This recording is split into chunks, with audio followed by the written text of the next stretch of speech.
नमस्कार, मैं are Yadav Hindi Guru channel में एक बार फिर आपका स्वागत करता हूं। दोस्तों, जैसा कि मैंने बताया था आपसे कि हिंदी के टॉपिक में जो सहायक समीक्षा अधिकारी का कोर्स है, उसमें मैंने कहा था कि सबसे पहले मैं विलोम स्टार्ट करूंगा। तो विलोम का टॉपिक आज स्टार्ट होता है और मैंने बताया था कि मेरा प्रतिदिन कम से कम 2 वीडियो जाता रहेगा और आप लोग इसको निरंतर देखते रहें और लाभान्वित होते रहें। तो दोस्तों, चलिए हम लोग शुरू करते हैं। विलोम, चूंकि हिंदी में आपको पता होगा कि ये बहुत ही सरल टॉपिक के अंतर्गत आता है, लेकिन आपको मैं बता दूं कि हिंदी में विलोम का कोई अंत नहीं। आप इसको किताब में, बहुत सारी किताबें अवेलेबल भी हैं, तो पढ़ते रहेंगे, लेकिन पढ़ते आए भी हैं, लेकिन आपसे पूछ लिया जाए तो कहीं न कहीं फंस जाते हैं। तो उसके लिए हमारे पास कुछ ट्रिक ऐसी है जो आप अगर थोड़ा सा ध्यान देंगे तो आप गलती नहीं करेंगे। और वो गलती कैसे करते हैं लोग, क्योंकि इतना ज़्यादा शब्द होते हैं विलोम के कि हम विलोम को पढ़ते रहें तो खत्म नहीं होगा। इसलिए हम उसको कुछ ट्रिक से 100% सही कर सकते हैं। जैसे आपको पता होगा कि किसी शब्द का विपरीतार्थक शब्द विलोम कहलाता है। ये इसकी शुद्ध परिभाषा है। इसमें कुछ ध्यातव्य बात है। जैसे आपको मैं बताऊं कि कोई शब्द अगर तत्सम है तो उसका विलोम भी तत्सम होगा। जैसे कि मैंने बताया आपको कि आपको पता होगा कि अथ का विलोम इति होता है, तो ये शब्द तत्सम है, इसलिए इसका जो विलोम लिखा जाएगा तो विलोम हमेशा तत्सम में ही लिखा जाएगा। इसके बाद जैसे लघु है, लघु को ह्रस्व भी बोलते हैं, दीर्घ भी बोलते हैं, इसका विलोम दीर्घ होगा। तो इसका विलोम इसलिए दीर्घ हुआ क्योंकि ये शब्द ऑलरेडी तत्सम है। ऐसे बहुत सारे शब्द है, मुंह का विलोम वाचाल होता है। तो ये तो मैं समझने के लिए आपको बताया है कि हम लोग कैसे समझते हैं इसको। दूसरी चीज, जैसे कोई शब्द तद्भव है तो उसका विलोम भी तद्भव होगा, क्योंकि मैंने पहले ही बोल दिया है कि जो शब्द होगा, पहले नेचर ऑफ वर्ड का हम देखेंगे, जो शब्द की प्रकृति होती है वो कैसी है। अगर वो शब्द तद्भव है तो उसका विलोम भी तद्भव होगा, यदि वो शब्द तत्सम है उसका विलोम भी तत्सम होगा। जैसे आप लोग देखते हैं कि जैसे साधारण है, उसका विलोम विशेष होगा। अच्छा, बहुत लोग इसका विलोम विशिष्ट भी लगा सकते हैं, लेकिन जिसको इस चीज की जानकारी नहीं होगी कि वास्तविकता में जो शब्द तद्भव होता है उसका विलोम ही तद्भव होगा, तो उनको ये आइडिया नहीं होगा और वो विशेष की जगह पर विशिष्ट टिक कर देंगे, जो कि उत्तर गलत होगा। इसलिए हमको बहुत सावधानी से तद्भव और तत्सम समझना होता है। या हम कोई तत्सम है तो उसका विलोम तत्सम होगा। कोई शब्द, और बहुत सारे शब्द मिलेंगे आपको, कि जैसे हमने कहा कि कोई शब्द अगर क्रिया है, जैसे हम क्रिया की बात ले लें, तो उसका विलोम भी क्रिया के रूप में होगा। और मैं आपको बहुत सारे शब्द ऐसे ही बताऊंगा कि जो बिल्कुल अंतर पर भी होंगे, लेकिन सबसे पहले आप सामान्य रूप से समझते रहिए। जैसे हमने कहा कि कोई शब्द क्रिया है तो उसका विलोम भी क्रिया होगा। जैसे आगमन,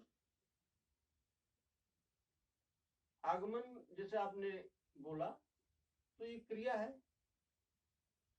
तो इसका विलोम भी क्रिया के रूप में होगा, जिसको हम क्या बोलते हैं, प्रस्थान।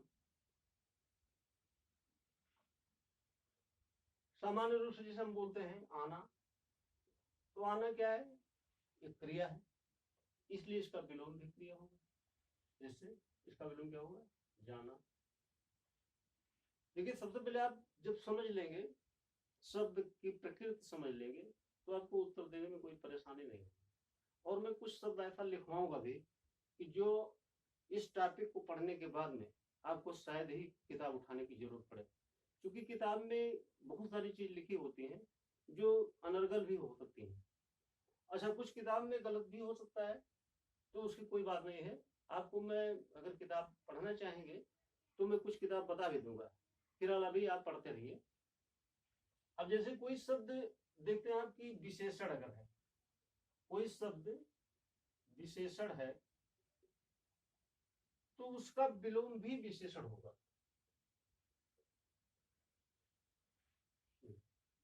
कोई शब्द विशेषण है तो उसका विलोम भी विशेषण होगा। जैसे हमने लिख दिया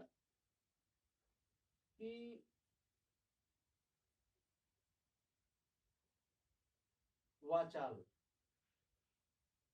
वाचाल ये विशेषण है तो इसका विलोम मौखिक। बहुत सारे शब्द मिलेंगे जो विशेषण और विशेष में आपको पता चलता रहेगा कि वास्तव में शब्द विशेषण है, तो आपको बता दें कि उसका विलोम भी विशेषण ही होगा और कुछ नहीं हो सकता है। जैसे आपको मैं कुछ थोड़ा सा कठिन शब्द बोल दूं, जैसे पौरुषे लिखते हैं आप, आपने पढ़ा होगा पुरुष का ये विशेषण है। अब इसका जब विशेषण आप विपरीत लिखेंगे, यानी कि जब आप इसका विलोम लिखेंगे तब क्या होगा, स्त्रैण।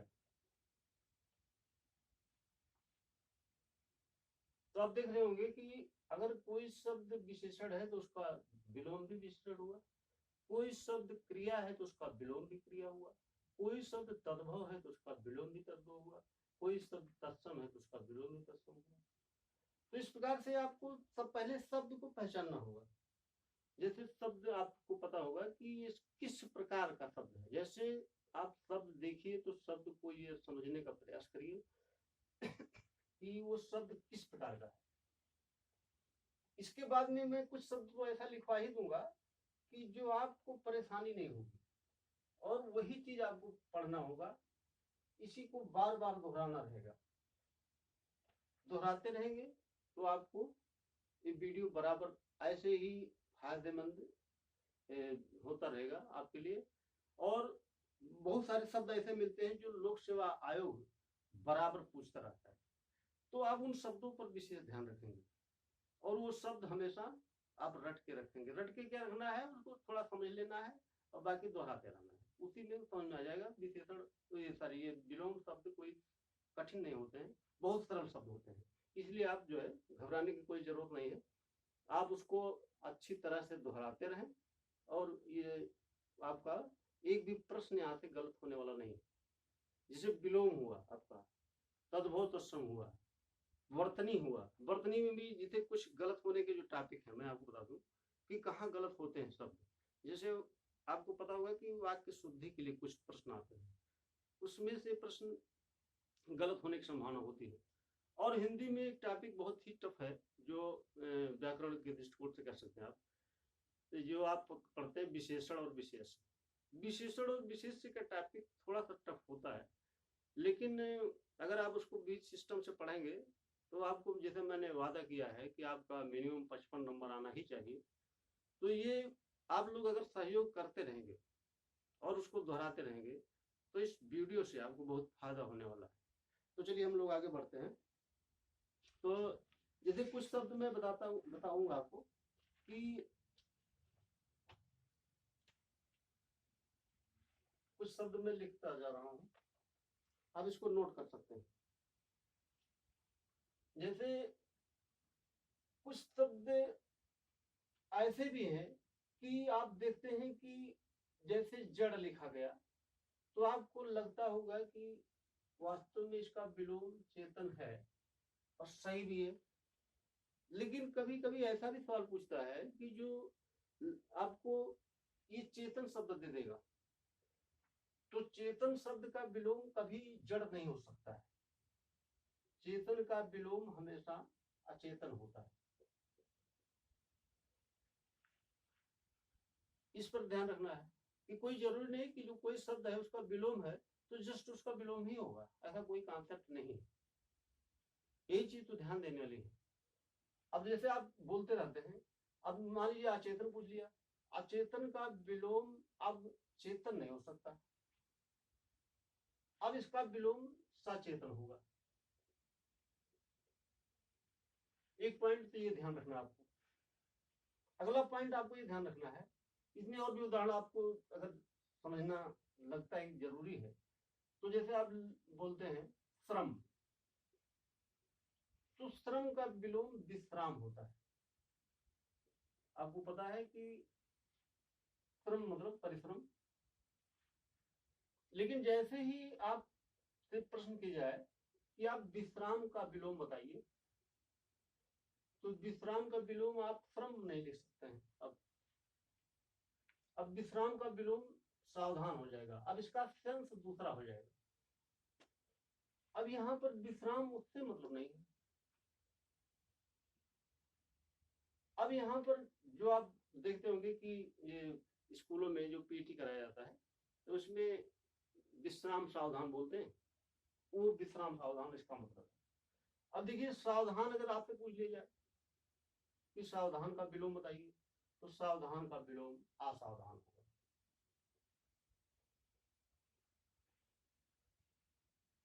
तो ये कुछ समझने वाली बात है। दूसरी चीज, कुछ ऐसे भी विलोम हैं कि जैसे स्त्रीलिंग का पुल्लिंग होता है, स्त्रीलिंग का विलोम पुल्लिंग होता है, तो इसको भी ध्यान रखना आपको। जैसे आपसे पूछ लिया जाए कि स्त्री का विलोम बताइए, तो स्त्री का विलोम पुरुष होता है। अगर कह दिया जाए लड़की, तो लड़की का विलोम लड़का होगा। अब देखिए, बिल्कुल डिफरेंस चीजें मिल रही है आपको, बिल्कुल अंतर वाली चीज मिल रही है कि जो आपको स्त्रीलिंग पुल्लिंग में परिवर्तित कर देगा। जैसे और भी शब्द मिलेंगे आपको, जैसे आप लिखते हैं, जैसे आकार के अनुसार भी विलोम दिया जाता है। आकार जिसे आप समझते हैं, जैसे हाथी शब्द मैंने लिख दिया, हाथी आपको पता है आकार में सबसे बड़ा माना गया है, तो हाथी का विलोम क्या हो सकता है, तो हाथी का विलोम चींटी होता है। तो हमारे कहने का मतलब है कि विलोम का पहले नेचर समझिए कि वो शब्द किस प्रकार का है। देखिए, एक दिन में नहीं आएगा, ये आपको थोड़ा सा टाइम देना पड़ता है। तो जब धीरे धीरे टाइम देंगे तो वह शब्द खुद ब खुद आपको समझ में आता जाएगा कि वास्तव में इसका नेचर क्या है।